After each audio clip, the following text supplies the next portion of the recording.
All right, guys, today we're going to go over how to do a cross or square handstand on a balance beam. First things first, we're going to put our hands in the butterfly position. Your thumbs are going to be on top of the balance beam and your other fingers are going to grip around the side. The hand part that's on top of the beam is to support your weight. The fingers on the side are for balance. What makes this so difficult is that the beam is only 4 inches wide, so it's significantly smaller than your shoulder width. It's kind of like trying to balance a pencil on its tip. All of your weight is going to be concentrated into one single point at the bottom. It's important to note that you can't really move your hands once you kick into the handstand, so they need to go down correctly to begin with. This is one of those skills that carries a high risk of injury if you don't know what you're doing, so it also carries a lot of fear. For these types of skills, we always like to start small. You're going to go ahead and put your hands down on the balance beam and simply kick your leg up and down. All you're doing right now is making sure that your grip is solid and you can support your weight with shoulders stacked over your hands. Once you feel comfortable here, you can go ahead and add a little hop. At this point, you are in no way trying to kick up to a full handstand. You want to keep the legs separated. Your goal right now is to work on opening and closing the shoulder angle. You want to make sure that you're keeping the shoulders directly over the hands. This is what we call stacking your weight. Once you feel good here, you're going to start kicking the leg up higher and higher, but you're going to continue to keep the legs open at the top. You're really just making sure you have hips stacked over shoulders, stacked over hands. Once you can do that, you're actually going to add the exit before you add the entry. So you're going to go ahead and just stand up after you complete the kick.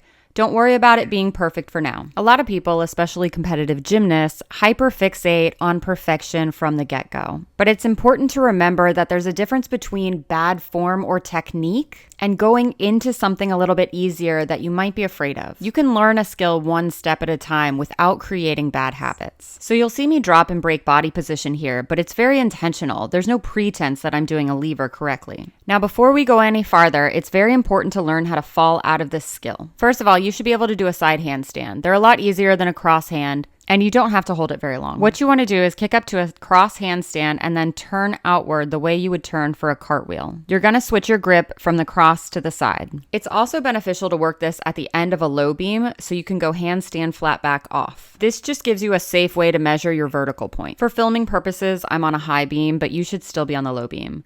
We're going to go ahead and add the entry from a standing position. Again, your goal here is not actually to close the legs at the top yet, it's to find your balance point. If you can balance a handstand and a split, you can eventually close the legs at the top. Once you feel comfortable kicking up to the handstand with closed legs, you can go ahead and add the technique. We entry with a mountain climber position.